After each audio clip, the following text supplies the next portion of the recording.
So ఇప్పుడే మనం చూసుకున్నట్లయితే ఫ్లాష్ న్యూస్ అయితే రావడం జరిగింది. 2026, 27 విద్యా సంవత్సరానికి సంబంధించి తల్లికి వందనం ఎలిజిబుల్ అండ్ ఇనెలిజిబుల్ జాబితాలు అప్లోడ్ చేయబడ్డాయి.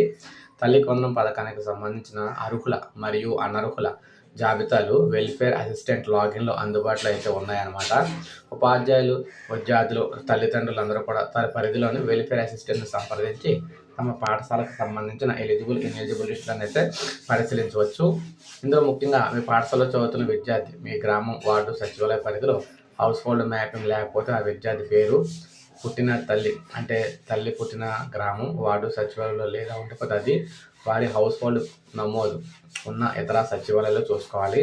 పరిధిలోని ఎలిజిబుల్, ఇనెలిజిబుల్ లిస్టులో ప్రతిబింబించే అవకాశం అయితే ఉంటుందన్నమాట. కాబట్టి ఎవరైతే ముఖ్యంగా ఉన్నారో తల్లులందరూ కూడా తల్లికి వందనం పథకానికి సంబంధించి లిస్టులు అయితే రావడం జరిగింది. అర్హుల, అనర్హుల లిస్టులు మీ గ్రామం వార్డు సచివాలయాలు అయితే ఉన్నాయన్నమాట. అక్కడికి వెళ్ళి మీరు చెక్ చేసుకోవచ్చు. ఈ రోజు నుంచి పథకానికి సంబంధించి డబ్బులు అయితే జమ అవుతాయని చెప్తున్నారు.